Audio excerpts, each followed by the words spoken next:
ओम शांति। आज 13 जून 2026 प्रातः मुरली। ओम शांति बाप दादा मधुबन। आज मिष्टी मिष्टी बाबा बोलছেন, मीठे बच्चे, बाप आए हैं सारी दुनिया से विकारों की तपत बुझाए सबको शीतल बनाने। জ্ঞান বরসাত শীতল বানা দেতি হ্যায়।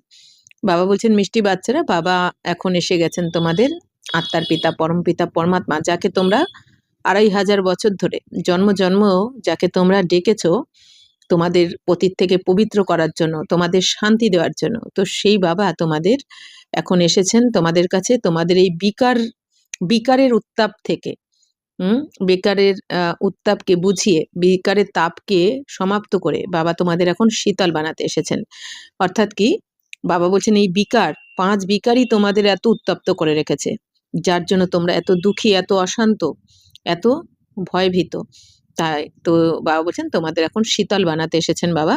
তো এই জ্ঞানের যে বর্ষা করছেন বাবা, এই যে রোজ এসে তোমাদের এই জ্ঞানের বর্ষাত করে, জ্ঞানের বর্ষণ করে তোমাদের এখন শান্ত, শীতল, স্নিগ্ধ বানিয়ে দিচ্ছে বাবা। প্রশ্ন হচ্ছে, কোন সি তাপত সারি দুনিয়া কো জ্বালা রহি হে? কোন তাপ বা কোন উত্তাপ সমগ্র দুনিয়াকে এখন এই জ্বালিয়ে দিচ্ছে? উত্তর হচ্ছে, काम विकार की तपत सारी दुनिया को जला रही है। सब काम अग्नि में जलकर काले हो गए हैं। बाप ज्ञान वर्षा से उन्हें शीतल बनाते हैं। जैसे बरसात पड़ने से धरती शीतल हो जाती है, तो इस ज्ञान वर्षा से 21 जन्म के लिए तुम शीतल बन जाते हो। किसी भी प्रकार की तपत नहीं रहती। तत्व भी शतप्रधान बन जाते हैं। कोई भी तपत तपते नहीं है। তো বাবা বলছেন যে এই কাম বিকারের উত্তাপই সমগ্র দুনিয়াকে কিন্তু জ্বালিয়ে পুড়ে ছারখার করে দিচ্ছে এখন এই দুনিয়াতে। কেন? সব কিছুর জন্য আমরা চারদিকে দেখতে পাচ্ছি, সবাই দেখছে, সবাই জানে, দেখছে, তাই না? দুনিয়াতে এখন সমগ্র দুনিয়া কেন জ্বলছে? এর পেছনেই তো ছুটছে সবাই। আর এর জন্যই বাবা কি বলেন, সব থেকে বড় শত্রু কাম বিকার। এই কাম বিকারের পেছনে কত আরো পাপ। একটা বলে না, একটা মিথ্যে ঢাকতে গেলে 10টা বলতে হয়, ঠিক সেরকমই বাবা বলছেন এই সব থেকে বড় শত্রু এই কাম বিকারের পেছনে দেখো কত পাপের পর পাপ, পাপের পর পাপ হয়েই যাচ্ছে পুরো দুনিয়াতে। তাহলে এই জন্য এই দুনিয়াতে দুঃখ কষ্টে ভরপুর, এই জন্য তো পুরো দুনিয়া যেন জ্বালা যন্ত্রণাতে ছটপট করছে, কিন্তু এর থেকে বেরোনোরও পথ কারো জানা নেই। তাই বাবা বলছেন সমস্ত দুনিয়া এখন কাম বিকারের অগ্নিতে জ্বলে যেন এখন কালো হয়ে গেছে, এই কাম চিতাতে বসে। তো বাপ জ্ঞান বর্ষাছে, তো এখন বাবা তোমাদের এই জ্ঞানের বর্ষণ করে আবার তোমাদের সবাইকে শীতল বানাচ্ছে, আত্মাদেরকে শীতল বানিয়ে দিচ্ছেন। তো বাবা বলছেন যেরকম এই জ্ঞানের যেরকম এই দুনিয়াতে বর্ষা হলে, বৃষ্টি হলে ধরতি, এই ধরনী একদম শীতল হয়ে যায়, ঠান্ডা হয়ে যায়, শান্ত হয়ে যায়, ঠিক সেরকমই বাবা বলছেন যখনই এই জ্ঞানের বর্ষা করেন তোমাদের, তখন কিন্তু 21 জন্মের জন্য তোমরা শীতল হয়ে যাও। যেমন দেখি না, প্রচন্ড এই রোদের তাপে সবাই যেন একটু কখন বৃষ্টি হবে, কখন বৃষ্টি হবে। আর একটু এত দিনের গরম, অনেক দিনের গরম হতে হতে একটা দিন একটু সময় যদি বৃষ্টি হয়ে যায়, পুরো শান্ত করে দেয় না, শীতল করে দেয়। ঠিক সেরকমই বাবাও বলছেন তোমাদের এই যে জন্ম জন্মের এই কাম বিকারের জন্য যে তোমরা এত জ্বলছো, মানে এই যে এত উত্তপ্ত হয়ে রয়েছো তোমরা, যার জন্য তোমরা ছটপট করছো জ্বালা যন্ত্রণায়, তো বাবা এসে যেই জ্ঞানের বর্ষা করেন, সঙ্গে সঙ্গে তোমরা কি হয়ে যাও? শীতল হয়ে যাও, শান্ত হয়ে যাও। আর বাবা বলছেন এখন এই জ্ঞানের বর্ষার দ্বারা তোমরা 21 জন্মের জন্যই শীতল হয়ে যাও। এই একটা জন্ম বাবা আমাদের জ্ঞানের বর্ষণ করে এতটাই শীতল বানিয়ে দেন আত্মাকে, যে 21 জন্মের জন্য আত্মা কিন্তু মানে সত্যতে তাতে এই শান্ত থাকে, শীতল থাকে। অর্থাৎ কি, সেখানে কোনো রকম বিকার আত্মাদেরকে কিন্তু কষ্ট দিতে পারে না। কোনো ধরনের বিকারই নয়, কাম বিকার তো নয়, কোনো বিকারই নয়। তো বাবা বলছেন কোনো ধরনের তাপ ওখানে আর থাকবে না সত্যতে তাতে। তো তত্ত্বভি শতপ্রধান, বাবা বলছেন 5 তত্ত্ব আত্মারাও যখন এই শতপ্রধান হয়ে যায়, এই বিকারকে বাবা যখন সমাপ্ত করে দিচ্ছেন এখন জ্ঞান বর্ষার দ্বারা, তো বাবা বলছেন সত্যতে তাতেও তোমরা তো শতপ্রধান হবেই আত্মা, তার সাথে সাথে 5 তত্ত্বের প্রকৃতিও শতপ্রধান হয়ে যায়। ওখানে কোনো কিছুই, কোনো উত্তাপই থাকে না, না আত্মার মধ্যে কোনো উত্তাপ থাকে, আর না এই দুনিয়ার 5 তত্ত্বের প্রকৃতির মধ্যে। অর্থাৎ ওখানে সবকিছু শান্ত শীতল থাকে, এই জন্য ওখানে দুঃখ কষ্টও কিছু হয় না। তাহলে পুরো বুঝতেই পারছি আমরা যে দুঃখ কষ্টের মূল কারণ বাবা কি বলছেন, এই কাম বিকার। আর কাম বিকার কিভাবে আসলো? দেহভান থেকেই তো আসলো কাম বিকারটা, দাপর থেকে আমাদের ओम शांति। तो रूहानी बच्चे किसकी याद में बैठे? तो এই আত্মারূপী বাচ্চারা কার স্মরণে বসে আছে? জরুর আপনি রুহানি বাপ কি याद में बैठे हैं। অবশ্যই নিজের আত্মার পিতা পরমপিতা পরমাত্মা স্মরণেই নিশ্চয়ই বাচ্চারা বসে আছে। रूह अपने परमपिता परमात्मा की याद में बैठी है कि हमको रूहानी बाप आकर रिफ्रेश कर शीतल बनाए, क्योंकि काम चिता पर बैठ भारत जल मरा है। বাবা বলছেন দেখো বাচ্চারা, এই আত্মারা পরমপিতা পরমাত্মার স্মরণেই বসে আছে, যে বাচ্চারা জানে যে আমাদেরকে এখন আমাদের আত্মার পিতা পরমপিতা পরমাত্মা এসে আমাদের রিফ্রেশ করে দেবেন। তাহলে রিফ্রেশ মানে কি? বাবা আগের কল্পেও ফ্রেশ করে দিয়ে গেছিলেন, এখন আবার এসে আবার রিফ্রেশ করছেন, মানে আবার ফ্রেশ করছেন বলে রিফ্রেশ। তো বাবা যেহেতু প্রতি কল্পে কল্পে এসেই আমাদের ফ্রেশ করে যান, এই জন্য বলা হয়েছে রিফ্রেশ করবে। এখন আমাদের বাবা এসে রিফ্রেশ করে শীতল বানিয়ে দিচ্ছেন। তো এটা বাচ্চারা জানে, কারণ এই তোমরা আত্মারূপী বাচ্চারা কামচিতাতে বসেই কিন্তু এই জ্বলে গেছে এই ভারত। বাবা বলছেন এই ভারত কামচিতাতে বসেই কিন্তু জ্বলে গেছে, তো জ্বলে পুড়ে ছারকার হয়েছে। তো গাতে বিহে তপাত বুঝায়, বা বলছেন এই জন্য গায়নও করে, যে তপাত বুঝায় মানে কি আমাদের উত্তাপ এখন নিভিয়ে দেন কে? পরমপিতা পরমাত্মা এসে। তো তপাত কই কি কাহে কি? তো কামচিতা কি? তো এই উত্তাপ কিসের? বা বলছেন কামচিতার, তাই না? এই একটা বা বলছেন এই একটা এই বড় শত্রু কামবিকার, এর পেছনে দেখো ছোট ছোট কত বিকার আপনি আপ এসে গেছে। তাহলে এই কামবিকার যখন শেষ হয়ে যাবে, তো এর পেছন পেছন আসা যে বাকি যে বিকারগুলো, ওগুলো আস্তে আস্তে শান্ত হয়ে যাবে। তো বহুত তফাৎ হতি হে তো মনুষ্য মর পারতে। বা বলছেন যখন এই কামবিকারের জন্য উত্তপ্ত হয়ে ওঠে, তখন দেখো মানুষ মরতেও থাকে। इस काम चिता की तपत में भारत एकदम जल मरा है, इसलिए बाप को याद करते कि आकर शीतल बनाओ। বাবা বলছেন এই কামবিকারের জন্যই কিন্তু এই ভারত জ্বলে পুড়ে মরেছে। এই জন্যই ডাকতে থাকে ভগবানকে যে হে পতিত পাবন এসে আমাদের শীতল বানাও এখন। তো বর্ষাত পড়নে সে শীতলতা হয়ে যাতি, তো বৃষ্টি পড়লে বলছেন বর্ষা হলে যেমন শীতলতা হয়ে যায়, তেমনি বাবা এসেও যখন জ্ঞানের বর্ষা করেন তখন আত্মারাও শীতল হয়ে যায়, পবিত্র হয়ে যায়। तो ये तो बरसात है ज्ञान की, तो एक ही बार आकर इतना शीतल बनाते। तो এই বর্ষা হচ্ছে কিসের? জ্ঞানের বর্ষা। বাবা এসে জ্ঞানের বর্ষা করছেন আত্মাদের ওপর। আর বাবা বলছেন বাবা যখন একবার আসেন পুরো কল্পে, আর একবার এসেই বাবা যখন আমাদের এই জ্ঞানের বর্ষা করেন, তখন আত্মা 21 জন্মের জন্য শীতল হয়ে যায়। इतना सब कुछ दे देते हैं जो सतयुग में कोई भी चीज की उत्कंठा नहीं रहती है। কি সুন্দর বাবা বলছেন যে বাবা এসে আমাদের আত্মার পিতা পরমাত্মা, বাবা তো যুগে যুগে আসবেন না, বাবা প্রতি কল্পের একবারই আসেন। তো একবার যখন আসেন, বাবার কাছে যা কিছু আছে সর্বস্ব বাবা বাচ্চাদের একদম বাবা উজাড় করে দিয়ে দেন, সর্বস্ব ঢেলে দিয়ে দেন বাবা। অর্থাৎ কি বাবা বলছেন বাচ্চাদের এত ভরপুর করে দিয়ে যান এই একবার এসে, যে বাচ্চাদের আর কোনো জিনিসের উৎকণ্ঠা, ওখানে আর ইচ্ছাই থাকবে না। এই জন্য ইচ্ছা মাত্র অবিদ্যা থাকে। এইখানে যারা মুক্তি পাবে দাপরকলির আত্মারা, ওরা তো বাবাকে এই পড়াশোনাই করবে না, ওরা তো রাজযোগের জ্ঞান শিখবে না, কিন্তু তবুও লাস্টে ওরা শুধু একটুখানি চিনবে, জানবে যে আত্মার পিতা পরমাত্মা উনি ভগবান, এইটুখানিতেই তাদের মুক্তি হয়ে যাবে। আর শিব বাবা বলছেন এই যে ত্রেতার আত্মাও যারা, তারাও কিন্তু লাস্টে শরীর ছাড়ার সময় তারা মন বুদ্ধির সাথে যুদ্ধ করতে করতে বডি ছাড়বে।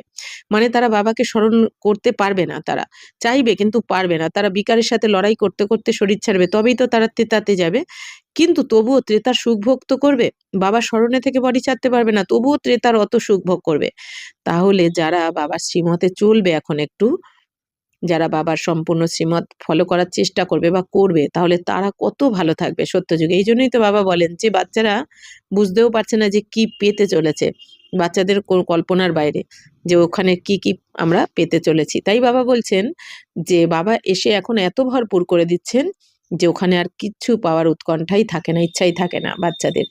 তো আধা কল্প উৎকণ্ঠা মে रहते आए हो, বাবা আকার শীতল বানাও।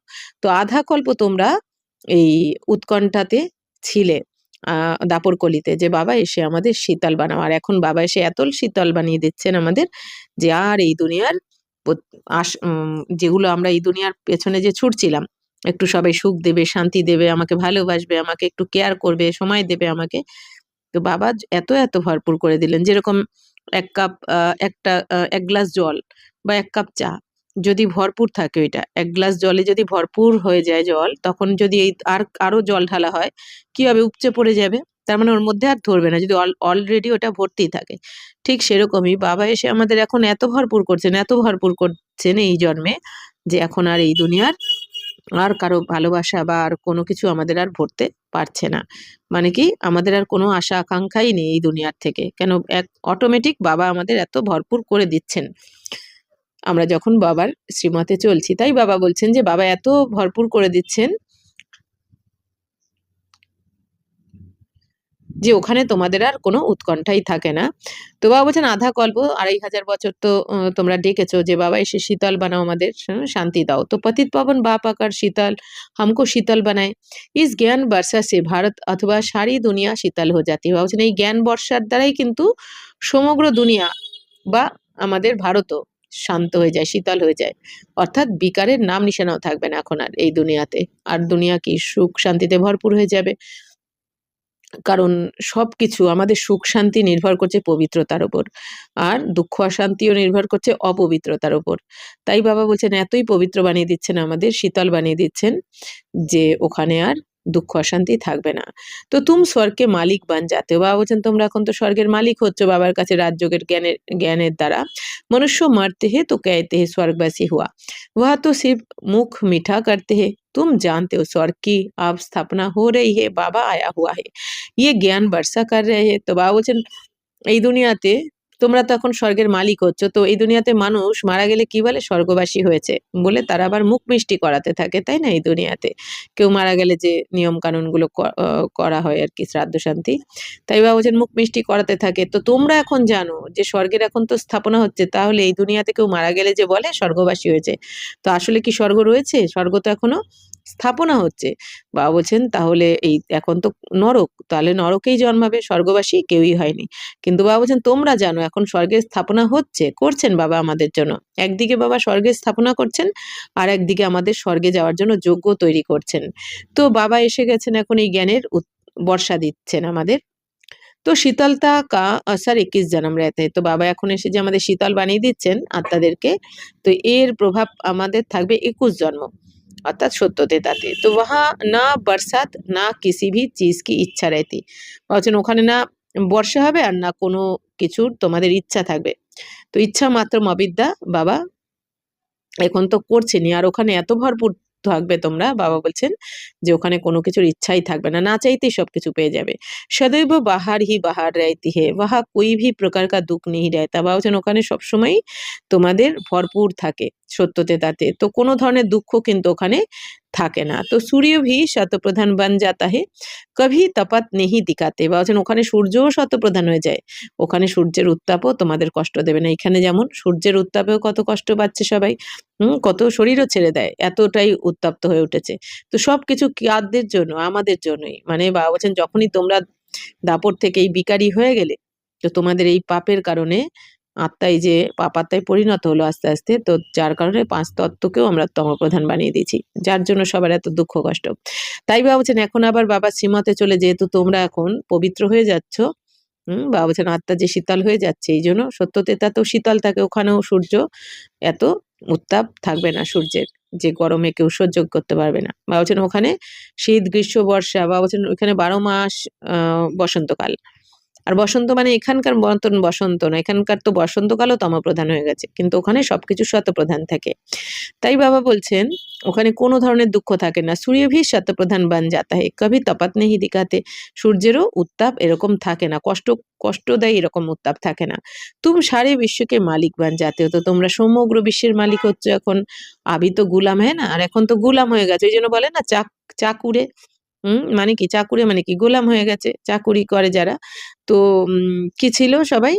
মালিক, স্বর্গের আমরা মালিক ছিলাম, আর এখন কি বলছি? চাকরি, মানে চাকর হয়ে গেছি, গুলাম হয়ে গেছি। তো গাতে হে मैं गुलाम तेरा। তো বাপকে ইয়াদ করতে, বাবা বলছেন বাবাকে স্মরণ করে বলতে থাকে অনেকে এরম ধরনের গান গেয়ে যে আহ, আমি গুলাম তোমার। তো আব বাপ कहते तुम्हारी सेवा में मैं तुम्हारा गुलाम आकर बना हूँ। আর বাবা তো নিরহংকারী। তো বাবা এসে কি বলছেন যে, বাবা বলছেন তোমরা গান করেছো এতদিন ভক্তি মার্গে যে ভগবানের উদ্দেশ্যে যে আমি তোমার গোলাম, আর ভগবান এসে কি বলছেন আমাদের বাবা, যে বাচ্চারা আমি তোমার সেবাতে তোমার গুলাম এসে তোমার গুলাম হয়েছি আমি, তো তুম বাচ্চো কি সেবা করতা হুঁ। তো বাবা কি বলছেন, বাচ্চারা আমি তো তোমাদের সেবা করছি। কত মিষ্টি বাবা আমাদের, তাই না? স্বয়ং ভগবান কি বলছেন, যে বাচ্চারা আমি তোমাদের সেবা করছি। তো পরায়ে পতিত দেশ পতিত শরীর মে আতা হুঁ। তো বাবা বলছেন, বাচ্চারা তোমাদের জন্যই তো আমি এই পরের দেশে এসেছি, রাবণ রাজ্যে, পতিত দেশে, পতিত শরীরে। কাদের জন্য? আমাদের জন্য।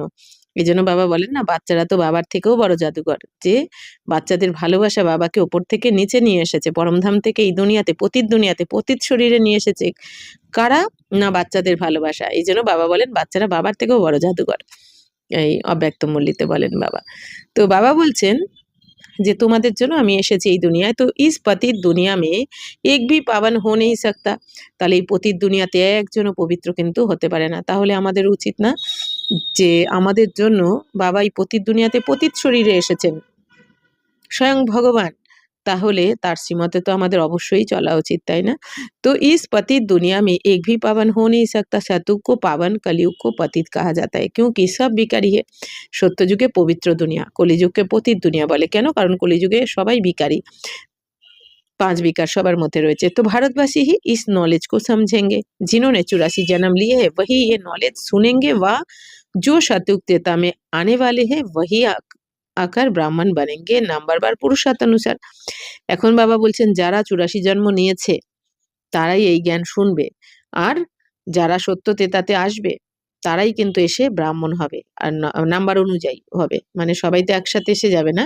তো সত্য তেতার আত্মারাই এসে ব্রাহ্মণ হবে, আর তারাই এই জ্ঞানও শুনবে। তো बाप ने समझा है अभी तुम ब्राह्मण वर्ण में हो, फिर वही देवता वर्ण में आएंगे। বাবা বলছেন কি, বাচ্চারা এখন তোমরা ব্রাহ্মণ বর্ণে রয়েছো, এরপর দেবী দেবতা বর্ণে যাবে। এর আগে আমরা কি ছিলাম? ব্রাহ্মণের আগে শূদ্র বর্ণে ছিলাম। তো বাবা কি বলেন, বাচ্চারা শূদ্ররা কিন্তু দেবী দেবতা হতে পারে না। তো শূদ্র থেকে আগে তোমাদের, মানে শূদ্র মানে কি, আমরা লৌকিক লৌকিক সন্তান। এখন বাবা এসে ব্রাহ্মণ বানান, মানে কি অলৌকিক পরিবারে আমরা এখন চলে আসি, লৌকিক পরিবার থেকে অলৌকিক পরিবারে চলে আসি, আর তখনই আমাদের ব্রাহ্মণ জন্ম দিয়ে তবে বাবা আমাদেরকে দেবী দেবতার যোগ্য বানান। তারপর আমরা দেবতা বর্ণে চলে যাই। তো ব্রাহ্মণ বর্ণ অর্থাৎ ব্রাহ্মণ ধর্ম স্থাপন করনে বা পাতে হে। তো ব্রাহ্মণ বর্ণ মানে কি, ব্রাহ্মণ ধর্ম বাবা এসে স্থাপন করেন। বাবা এসে তাহলে 3টে ধর্মের স্থাপনা করেন এখানে, ব্রাহ্মণ, দেবী দেবতা, ক্ষত্রিয়। তো শিব বাবা বলছেন ব্রহ্মা ব্রাহ্মণ ধর্ম স্থাপন করতে। তো ব্রহ্মার দ্বারা শিব বাবা ব্রাহ্মণ ধর্ম স্থাপন করেন। ऐसे नहीं कहेंगे कि परमपिता परमात्मा आकर शूद्र को ब्राह्मण बनाते हैं। তো বাবা বলছেন এরকম বলা হবে না, পরমপিতা পরমাত্মা এসে শূদ্রকে ব্রাহ্মণ বানান। বাবা বলছেন এই ব্রহ্মার দ্বারা ব্রাহ্মণ ধর্মের স্থাপনা করান। ব্রহ্মা করেন ব্রাহ্মণ ধর্মের স্থাপনা। তো ইয়ে তোমারই বাজলি চলতি হে, ইয়ে তো বহুত সহজে। বাবা বলছেন এই তোমাদের ডিগবাজি খেলা চলতেই থাকে। অর্থাৎ কি, এখন আমরা ব্রাহ্মণ থেকে দেবী দেবতা, তারপর ক্ষত্রিয় বৈশ্য শূদ্র, আবার ব্রাহ্মণ, দেবী দেবতা, ক্ষত্রিয়, তার মানে এইভাবে ডিগবাজি খেলার মতো চলতেই থাকে, ঘুরতেই থাকে এই ড্রামা। ये तो बहुत सहज है, तुम जानते हो ये चक्र कैसे फिरता है। विराट रूप में ब्राह्मणों की चोटी और शिव बाबा को भूल गए हैं। বলছেন দেখো বাচ্চারা, বিরাট রূপে ব্রাহ্মণদের চটি আর শিব বাবাকে কিন্তু দেখানো হয়নি। চটি মানে শিখা, ব্রাহ্মণদের সব থেকে, যেহেতু ব্রাহ্মণ জন্ম সব থেকে উঁচু জন্ম, আর তার উপরেও কে বানালেন সবাইকে? শিব বাবা। তাই বলছেন ভক্তিমার্গের বিরাট রূপে দেবী দেবতা, ক্ষত্রিয়, বৈশ্য, শূদ্র দেখিয়েছে, কিন্তু এই ব্রাহ্মণ আর শিব বাবাকে কিন্তু তারা দেখায়নি, ভুলে গেছে। তো कहते देवता क्षत्रिय वैश्य शूद्र, তো ফির শূদ্র সে দেবতা। তাহলে এই দুনিয়া কি বলে দেয়? দেবতা, ক্ষত্রিয়, বৈশ্য, শূদ্র, শূদ্র থেকে আবার দেবী দেবতা। কিন্তু বাবা বলছে শূদ্ররা কখনো দেবী দেবতা হতে পারে না। শূদ্র থেকে বাবা আগে আমাদের ব্রাহ্মণ জন্ম দেন ব্রহ্মার দ্বারা, তারপর গিয়ে আমরা দেবী দেবতা হই। তো বাবা বলছেন এখন ব্রাহ্মণ তাহলে কোথায় গেল? এই দুনিয়া তো ব্রাহ্মণকে দেখায় না বিরাট রূপের চিত্রতে, তাহলে ব্রাহ্মণ গেলটা কোথায়?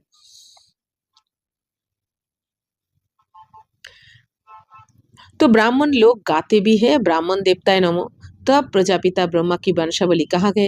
তাহলে বাবা বলছেন ব্রাহ্মণরা এই দুনিয়াতে ভক্তি মার্গে এরকম গায়নও করে যে ব্রাহ্মণ দেবতায় নম, ব্রাহ্মণ দেবী দেবতায় নম। তাহলে বাবা বলছেন প্রজাপিতা ব্রহ্মার বংশাবলী তাহলে কোথায় গেল? তার মানে ব্রাহ্মণ কারা হবে? ব্রহ্মার বংশাবলী তো ব্রাহ্মণ হয়। তাহলে ব্রহ্মার বংশাবলী কোথায়? তো প্রজাপিতা ব্রহ্মা কা নাম কিতনা বালা है? বা বলছেন প্রজাপিতা ব্রহ্মার নাম কিন্তু অনেক প্রসিদ্ধ। অর্থাৎ তো চিত্র মে ভি কিতনি ভুল কর দিয়ে। তাহলে বাবা বলছেন দেখো চিত্রতেও কিন্তু ভুল করে দিয়েছে। প্রজাপিতা ব্রহ্মা কি औलाद का कोई नाम निशान नहीं है। বাবা বলছেন দেখো প্রজাপিতা ব্রহ্মা বাবার সন্তানদের দেখানো হয়নি। কোনো নাম নিশানই নেই। হ্যাঁ? তো বাবা বলছেন এটা তো অনেক ভুল হয়ে গেছে। তো স্কুল में टीचर पढ़ाते हैं, वह फिर भी सोर्स ऑफ इनकम है। এম অবজেক্ট তো জরুর চাইয়ে। বাবা বলছেন দেখো বাচ্চারা স্কুলে যে টিচাররা পড়ায় তো সেটা হচ্ছে সোর্স অফ ইনকাম তাদের এই টিউশন যেটা মানে স্কুলে যে টিচাররা পড়ান তো সেটা হচ্ছে তাদের ইনকামের রাস্তা। তো তার মানে কি এম অবজেক্ট তো অবশ্যই চাই। তুম বাচ্চে জানতে हो उस पढ़ाई से ही मर्तबा मिलता है। তো পতিত দুনিয়া মে ভগবান আকার পতিতকে পড়াতে हैं। বাবা বলছেন যেরকম ওই পড়াশোনার দ্বারাও তো অনেকে পদ পায়, সম্মান পায় এই দুনিয়ার পড়াশোনার দ্বারা কেউ সম্মান বা পদ পেয়ে যায়। তো পতিত দুনিয়াতে ভগবান এসে এখন পতিতদেরকে পড়াচ্ছেন মানে আমাদের। এই দুনিয়া পতিত, এই দুনিয়াতে শিব বাবা নেবে, পরমধাম থেকে এই দুনিয়াতে এসেছেন, এসে আমরা আত্মারা যারা পতিত হয়ে গেছি আমাদেরকেই এই রাজযোগের জ্ঞান শেখাচ্ছেন, পড়াচ্ছেন। बाप कहते मैं तुम बच्चों को पढ़ाकर पावन बनाता हूँ। इस पढ़ाई से इनकम देखो कितनी भारी है। বাবা বলছেন বাচ্চারা আমি এসে তোমাদের এখন পড়াশোনা করিয়েই পবিত্র বানাই। তো এই পড়াশোনাতে বাবা বলছেন কত ইনকাম দেখো তোমাদের। এই পড়াশোনার ইনকাম কত ভারী কেন কি? বাবা বলছেন বাচ্চারা এখন বাবা বলেন না স্থূল ধনের পেছনে ছুটো না। এটা তো কাগজের ধন আজ আছে কাল থাকবে না। বাকি বাবা বলছেন কাজ করতে হয় করো। পেট চালানোর জন্য ২ টো রুটি দরকার। পেট ২ টো রুটি চাই। এইজন্য বাবা বলছেন যতটা দরকার তার বেশি এই দুনিয়ার টাকা পয়সার পেছনে ছুটোই না। বাবা বলছেন তাহলে কি আমাদের এখন ধারণ করতে হবে? এই জ্ঞান রত্ন। বাবা যে রোজ আমাদের এই যে মুরলি শোনাচ্ছেন, এই মুরলি কি একটা রত্ন এখানে একেকটা জ্ঞান রত্নের মূল্য বাবা বলছেন লাখ টাকারও বেশি। তাহলে ডেইলি আমরা কত মহাবাক্য শুনছি বাবার থেকে। আর এটা শুধু শুনলেও হবে না, ধারণও করতে হবে। তার মানে কি যে যত এই জ্ঞান শুনবো আর ধারণ করব তার মানে আমার মধ্যে অত জ্ঞান রত্নের সম্ভার রয়েছে। যেটা স্থূল ধনে পরিণত হয়ে যাবে সত্যযুগ থেকে কলিযুগ অবধি। তাই বাবা বলছেন যে এই পড়াতে দেখো কত ইনকাম এখানে। আর এই ইনকাম কখনো আমাদের নষ্ট হয় না। এই দুনিয়ার ইনকাম তো বিনাশ হয়ে যাবে বিনাশে। কিন্তু এখন আমরা বাবার কাছে এসে যে ইনকাম করছি তো এই ইনকাম কোন ব্যাংকে জমাচ্ছি? আত্মারূপী ব্যাংকে। তো এই ব্যাংক তো অবিনাশী ব্যাংক। এইজন্য এটা আমাদের বিনাশ হয় না, নষ্ট হয় না, থেকে যায়। যেটা আমরাই ভোগ করব পরের জন্ম থেকে। तो आधा कल्प के लिए तुम तकदीर बनाते हो। भारत में गाया हुआ है 21 पीढ़ी। अब तुम बेहद के बाप से 21 पीढ़ी बेहद का वर्षा पाते हो।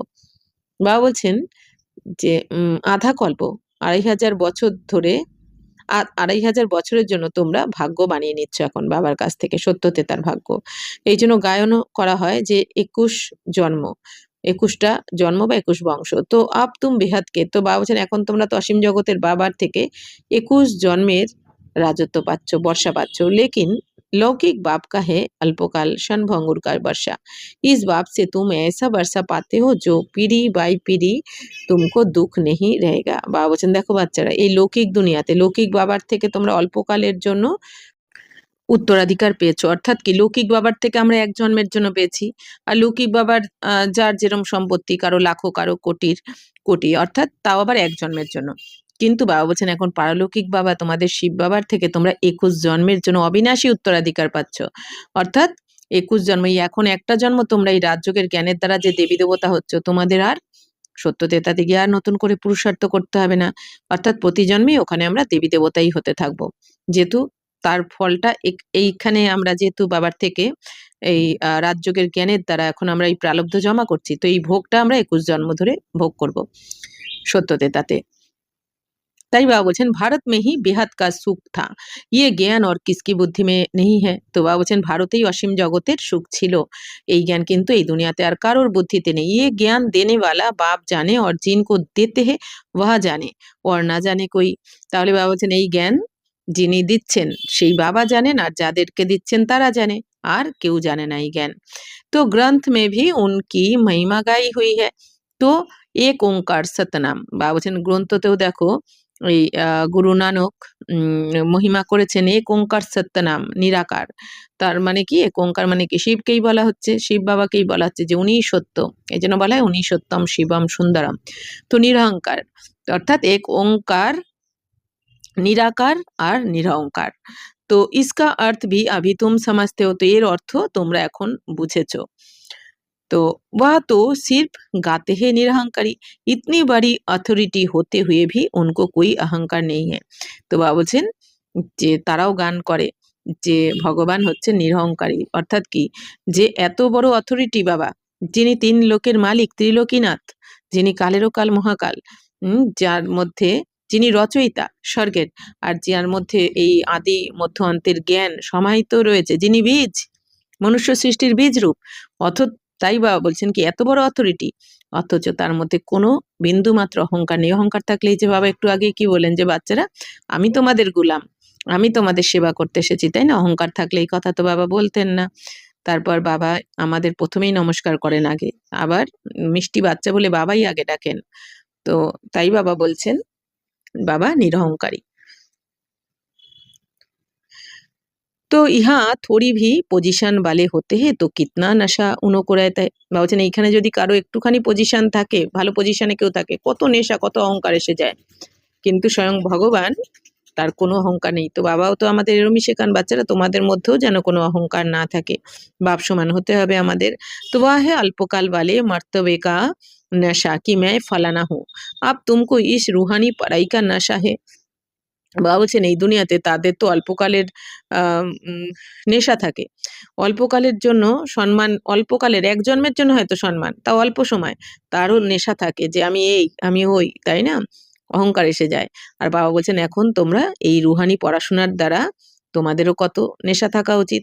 তো तुम्हारी आत्मा अभी जानती है, आत्म अभिमानी बनना है तभी বাপ কো ইয়াদ কর সকেঙ্গে। তো বাবা বলছেন এখন তোমাদের আত্মা তো জেনে গেছে, বুঝে গেছে যে এখন আমাদের আত্ম অভিমানী হতে হবে। তবে তাহলে আত্ম অভিমানী হওয়ার জন্য কি করতে হবে? বাবাকে স্মরণ করতে হবে আমাদের।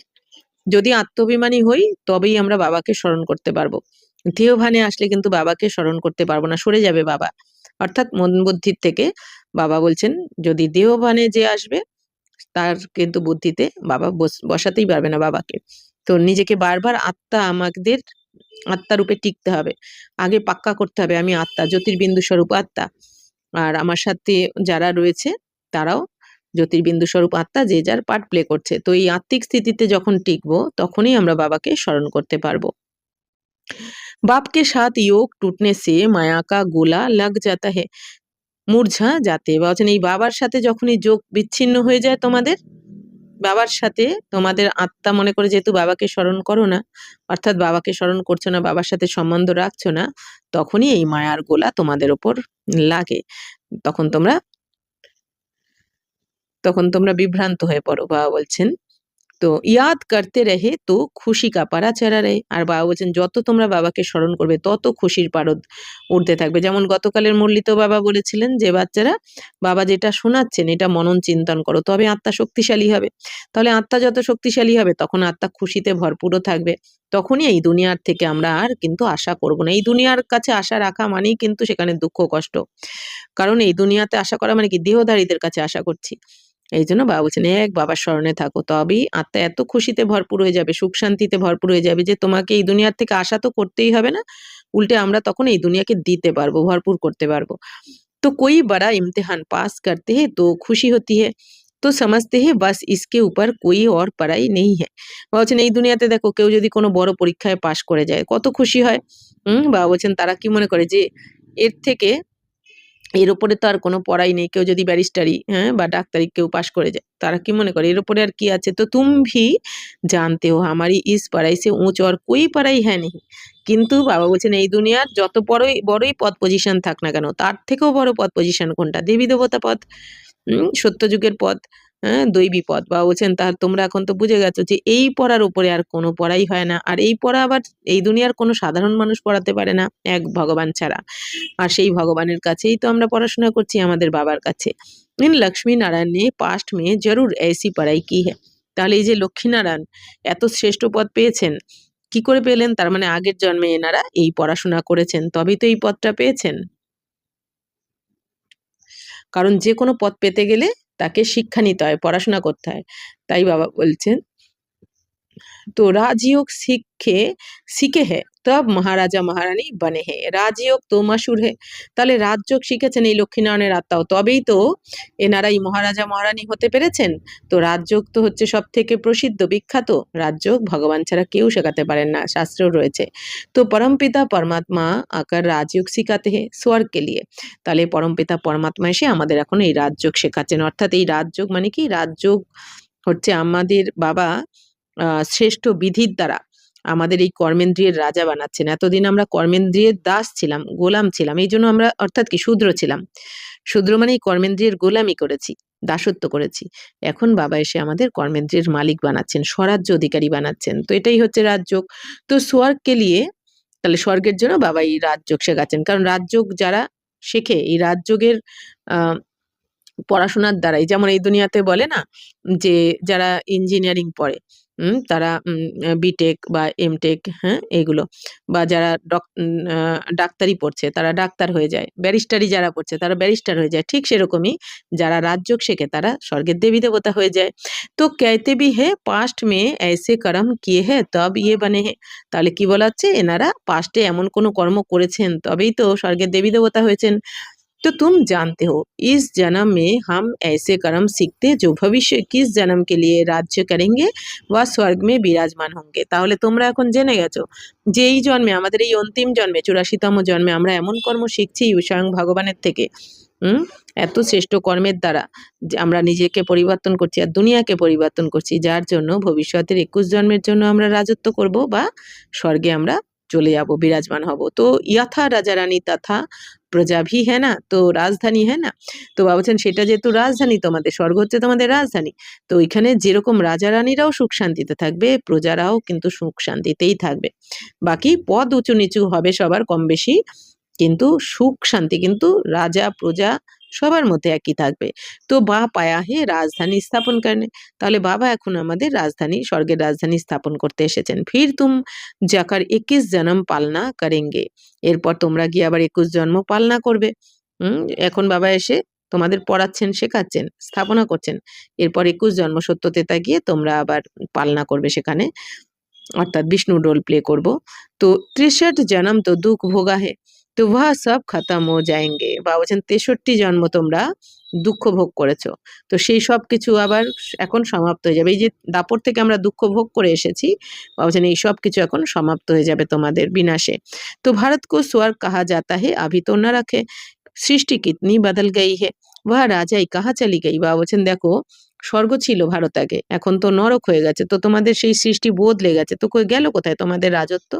বাবা বলছেন আমি যে দিয়ে গেছিলাম তোমাদের রাজত্ব 5000 বছর আগে, কোথায় গেল। তো রাবণ রাজ্য শুরু হোনে সে ফির তুম পতিত বন जाते हो, বলছেন যেই রাবণ রাজ্য শুরু হয় তোমরা আবার পতিত হয়ে যাও আস্তে আস্তে, जन्म मृत्यु चक्र आस्ते आस्ते। बाप कहते हैं तुम अपने 84 के চক্র को नहीं जानते हो। তো বাবা এখন কি বলছেন যে বাচ্চারা তোমরা তোমাদের এই 84 চক্রকে কিন্তু জানো না তোমরা, তাই না, 84 জন্মের চক্রকে। अभी तुम बच्चों को बार बार समझाया जाता है। তো এখন তোমরা বাচ্চাদেরকে বারবার বাবা বোঝাচ্ছেন যে বাচ্চারা 84 জন্মের তোমরা ভুলে গেছিলে, এখন বাবা এসে আমাদের বারবার বোঝাচ্ছেন 84 জন্মে আমরা কি ছিলাম, কিভাবে আমরা পার্ট প্লে করেছি, সমস্ত রহস্য, আদি মধ্য অন্তের রহস্য বাবা এসে আমাদেরকে এখন বলেছেন। তো अभी तुम बच्चों को बार-बार समझाया जाता है तुमने 84 जन्म का चक्र पूरा किया है, अभी तुम्हारा ये अंतिम जन्म है, अब फिर से अपना बरसा लेना है। বাবা বলছেন এটা তোমাদের অন্তিম জন্ম, আবার তোমাদের 84 জন্মের ভাগ্য বাবার থেকে বানিয়ে নিতে হবে। तुमको मुक्ति धाम में बैठ नहीं जाना है, तुम्हारा ऑलराउंड पार्ट है, ऐसे बहुत है जो सतयुग से लेकर द्वापर कलयुग तक भी मुक्तिधाम में रहते हैं। বাবা বলছেন বাচ্চারা তোমরা তো গিয়ে এখন মুক্তিধামে গিয়ে বসে থাকবে না, কারণ মুক্তিধামে তো কোনো অনুভবই নেই, শরীর ছাড়া ওখানে কিচ্ছু অনুভব করবে না। মুক্তিধামে মানে পরমধামে গিয়ে কেউ এটাও ভাববে না, বুঝতে পারবে না যে আমি ভগবানের কাছে বসে আছি বা ভগবান আর আমি পরমধামে আছি, এখন কিচ্ছুই ওখানে অনুভব নেই। তাই বাবা বলছেন ওখানে বসে থাকা মানে সময় নষ্ট, ফালতু। কোনো কোনো মানে বাবা বলছেন সুখের পাঠ ওখানে নেই, সুখ শান্তির অনুভব ওখানে হয় না, শান্তিতে থাকে ওখানে, বাকি অনুভব কিছু করতে পারে না। তো বাবা বলছেন তোমাদের তো মুক্তিধামে গিয়ে এখন বসে থাকবে না তোমরা, তোমাদের তো অলরাউন্ড পার্ট, মানে কি যেমন যে কোনো সিনেমা তে বা সিরিয়ালে একজন হিরো যে হয়, হিরো হিরোইন তাদের কিন্তু অলরাউন্ড পার্ট থাকে মানে ১ম থেকে শেষ অবধি। ঠিক সেরকমই বাবা বলছেন এই ৫,০০০ বছরের নাটকেও তোমাদের তো ১ম থেকে একদম লাস্ট অবধি পার্ট। এইজন্য তোমরা অলরাউন্ডার বা অলরাউন্ড পার্টধারী। তো এরকম আবার অনেক আত্মা রয়েছে যারা সত্য, ত্রেতা, দাপরেও বাবা বলছেন তাদের পার্ট নেই এই দুনিয়াতে। কারো পার্ট রয়েছে দাপর থেকে, তারা দাপরে এসেছে। কারো পার্ট কলিযুগে, তারা কলিযুগে এসেছে। আবার অনেকের পার্ট কলিযুগের শেষে, তারাও এখনো আসছে আর আসতেও থাকবে। তাহলে কত কম অনেকের পার্ট, তাহলে আমরা কত ভাগ্যবান যে আমরা এই দুনিয়ার সম্পূর্ণ স্বর্গের সম্পূর্ণ সুখভোগ আমরা করেছি। যেই সুখভোগ সবার ভাগ্যে হয় না। তো তাই বাবা বলছেন যে তো ऐसे नहीं कहेंगे यहाँ आने से মুক্তিধাম আচ্ছা বলছেন এরকম কেউ বলবে না যে এখানে আসার থেকে মুক্তিধামই ভালো মানে এই দুনিয়াতে আসার থেকে। वह तो मच्छर सदृश हो गया বলছেন তা তো মশার মতো হয়ে গেল। মশা যেমন জন্মায় আর মারা যায় বেশি দিন থাকে না। ঠিক সেরকমই তো এই দুনিয়াতে আসলে আর চলে গেলে আবার তা তো মশার মতো হয়ে গেল। আয়া और গিয়ে গয়া মানে আসলো আর গেল। তা কি ভোগ করলে কি দেখলে এই দুনিয়াতে? मनुष्य की महिमा गाई जाती है। ये मंदिर किसके है? বলছেন মানুষেরই মহিমা মানুষ মহিমা মানুষের মহিমা গায়ন করা হয়। বলছেন এই মন্দির কাদের? তো जो शुरू से लेकर पाठ बजाते आए हैं उन्हों के ही यादगार बनते आए हैं। বলছেন এই দুনিয়াতে যে এত মন্দির এগুলো কাদের গায়ন? বলছেন যারা সত্যযুগ থেকে পাঠ বাজাতে এসেছেন মানে দেবী দেবতাদের তাদেরই তো মন্দির। তো তাদেরই স্মরণিক এগুলো এই মন্দিরগুলো এখন যে মন্দিরগুলো রয়েছে চারদিকে। পিছাড়ি में जो आते हैं उन्हों का यादगार के है क्या? কুচবি নেই। তাহলে বাবা বলছেন যারা পরে আসে তাদের কোনো স্মরণ হয় না। বলছেন যারা ১ম এ আসে তাদেরই স্মরণিক এগুলো। তুমারা কিতনা ভারী ইয়াদ করে। তো বাবা বলছেন দেখো বাচ্চারা তোমাদের কত স্মরণিক এই দুনিয়াতে। মন্দিরে তোমাদেরই মূর্তির পূজা হচ্ছে। তো কিন্তু বাবা এটাও বলেন যে মন্দিরে তোমাদেরই পূজা হচ্ছে। আর তোমাদের মূর্তির কাছেও সবাই এসে প্রার্থনা করে তাদের মনের ইচ্ছা পূর্ণ হয়ে যায়। আর তোমাদের হবে না এটা হতে পারে? তাই না? বাবা বলছেন যে তাহলে তোমাদের এখন কোন পজিশনে থাকা উচিত?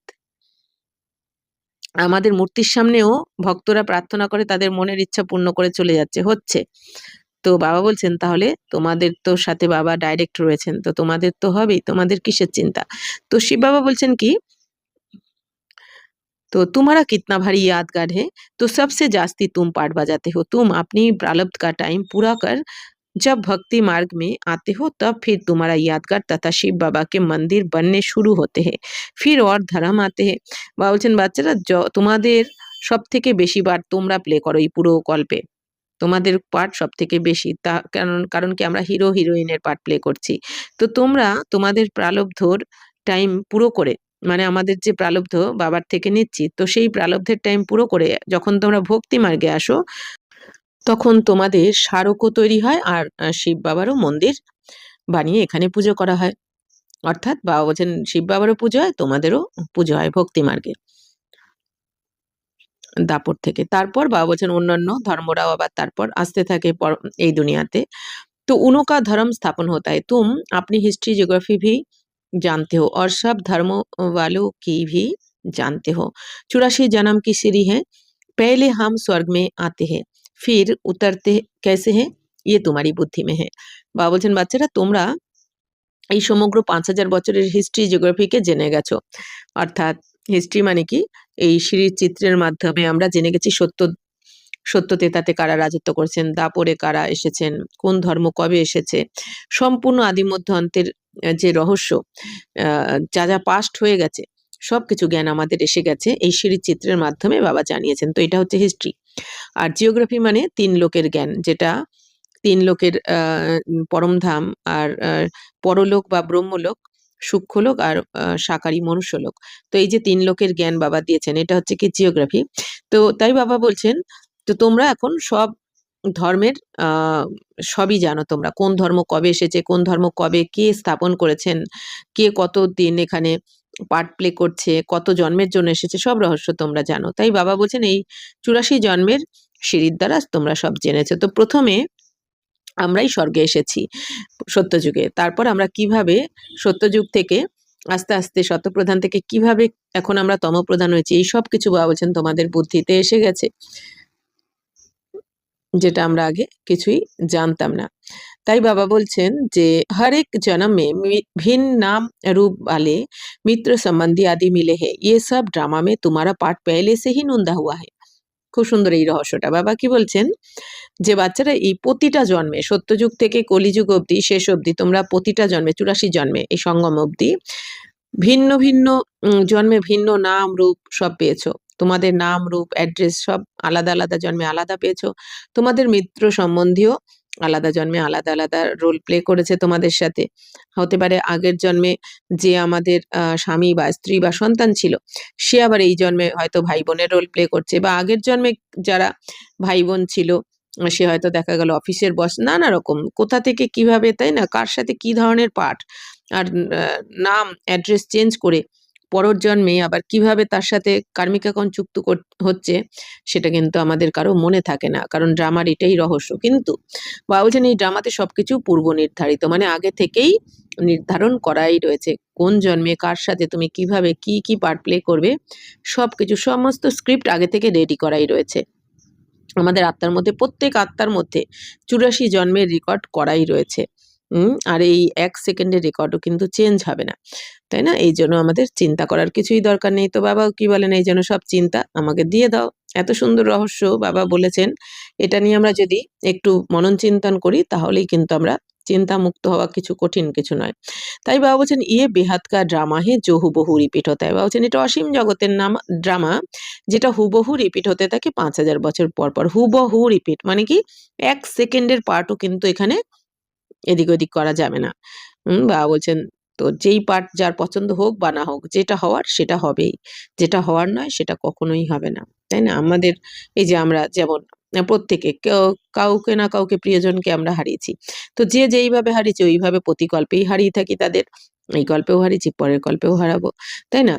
বা আমাদের যার যেরকম এই শিক্ষাগত যোগ্যতা বলছি, বা যার এই ড্রামাতেও এই বাবার কাছেও আমরা যে এসেছি, ব্রাহ্মণ বাচ্চা হয়েছি, প্রতি গল্পে আমরা যে যেই টাইমে সঙ্গমে এসে বাবার এই সন্তান হয়ে যাই, ঈশ্বরীয় সন্তান আমরা হই। বা এই পড়াশোনাও বাবা বলেন না, এই পড়াও তার যারা আগের গল্পে যতটা পড়েছে সে ততটাই পড়বে, যে পড়েনি সে পড়তে পারবে না। তো এরকম সবকিছু কিন্তু নির্ধারণ করাই রয়েছে এই ড্রামাতে। কিন্তু এই ড্রামার পার্টটা আমরা নিয়ে মনন চিন্তন করি না বলে কিন্তু পরিস্থিতি আসলে আমরা চিন্তায় পড়ে যাই। তো এটাই বাবা বলেন যে বাচ্চারা মনন চিন্তন করো। তুমি এসব বাবার উপর ছেড়ে দাও, যে বাবা জানে, সমস্যা জানে, বাবা জানে, বাবার সেবা জানে, ড্রামা জানে, দিয়ে তুমি নিশ্চিন্ত থাকো। বাবা এটা বলেন। तो बाबा বলছেন तुम जानते हो हम सो देवी देवता थे जो 84 जन्म ले शूद्र बने। তো বাবা বলছেন বাচ্চারা তোমরা তো এখন জেনে গেছো যে তোমরাই দেবী দেবতা ছিলে, আবার 84 জন্ম নিতে নিতে তোমরাই লাস্টে এসে এখন শূদ্র হয়েছো কলিযুগে। ফির হামসো দেবী দেবতা বানতে, তো আমরাই আবার দেবী দেবতা হচ্ছে। এই জন্য হামসো সোহাম এই কথাটার মানে এই দুনিয়া ভেবে নিয়েছে আত্মাই পরমাত্মা, কিন্তু হামসো সোহাম মানে আমরাই দেবী দেবতা, ক্ষত্রিয়, বৈশ্য, শূদ্র, আবার ব্রাহ্মণ হই, আবার আমরাই এখন হচ্ছি। তো মনুষ্য তো ক্যায় আত্মা সো পরমাত্মা, তো হামসো সোহাম মানে আত্মাই পরমাত্মা বলে দেয়, কিন্তু বা আসলে এর মানে আমরাই দেবী দেবতা থেকে 84 জন্ম নিতে নিতে শূদ্র হই, আবার আমরাই হচ্ছি देवी देवता। तो वास्तव में हम सो का अर्थ ये है, तो वह फिर कह देते आत्मा सो परमात्मा, परमात्मा सो आत्मा, রাত দিন का फर्क है ना। তো বাবা বলছেন এই দুনিয়া যে বলে দেয় আত্মাই পরমাত্মা, তাহলে আত্মাই যদি পরমাত্মা হয়, এবার সবাইকে যদি আমরা বলি তাহলে তোমার মধ্যে তো ভগবান রয়েছে, পরমাত্মা রয়েছে, তখন আবার কেউ মানবে না যে না না আমি কি করে ভগবান হতে পারি। আবার এদিকে ডাকার সময় কি বলে উপরের দিকে তাকিয়ে ডাকে ভগবানকে, তাহলে সবার মধ্যেই রয়েছে ভগবান, তার মানে এই দুনিয়াতেই রয়েছে, তাহলে উপর দিকে তাকিয়ে ডাকবে কেন? তার মানে উপরে এই দুনিয়াতে নেই, তবেই তো উপরে তাকিয়ে ডাকছে সবাই। তাই বাবা বলছেন যে তো তুম আভি ইন সব বাতোं को जानते हो। তো বাচ্চারা তোমরা এই সমস্ত কথাকে এখন জেনে গেছো। তুম আভি পাণ্ডব বানে হো, এখন তোমরা সবাই পাণ্ডব হয়ে গেছো। পাণ্ডব মানে কি? পাণ্ডব এই যে যুধিষ্ঠির, ভীম, অর্জুন, নকুল, সহদেব। তো বাবা যে আমাদের এখন এই রুহানি জন্ম দিয়েছেন, আমাদের আধ্যাত্মিক জন্ম দিয়েছেন, এখন বাবা বলছেন কি কৌরব আর পাণ্ডব ভাই থে না, ভাই ভাই থে না, अभी बाप मिला है तो तुम कौरव से पांडव बने हो। বাবা বলছেন তাহলে পাণ্ডব কৌরব তো ভাই ভাই, মানে পাণ্ডব মানে প্রীত বুদ্ধি আর কৌরব মানে বিপরীত বুদ্ধি। তো বাবা বলছেন তোমরা তো আগে বিপরীত বুদ্ধিরই ছিলে, এখন পাণ্ডব হয়ে গেছো মানে প্রীত বুদ্ধির হয়ে গেছো, বাবার স্মরণে এসে গেছো। তাই বাবা বলছেন তোমাদের মধ্যেই এখন এই যুধিষ্ঠির, ভীম, অর্জুন, নকুল, সহদেব মানে এদের যে গুণাবলীগুলো তোমাদের মধ্যে এসে গেছে, তাই বাবা বলছেন তোমরা এখন পাণ্ডব হয়ে গেছো প্রীত বুদ্ধির। তো বাপ তুমকো দুঃখ সে লিবারেট কর গাইড বন লে যাতে হে। তো বাবা এসে তোমাদের এখন দুঃখের থেকে মুক্ত করে গাইড হয়ে তোমাদের ঘরে ফিরিয়ে নিয়ে যাচ্ছেন। বাবা বলছেন যেমন ভুলভুলাইয়াতে লখনৌতে যে ভুলভুলাইয়া আছে ওখানে কিন্তু গাইড ছাড়া ঢোকা যায় না, কেউ ঢুকলে ওই ভুলভুলাইয়াতে আর বেরোতে পারবে না, সব দিকে একই দরজা।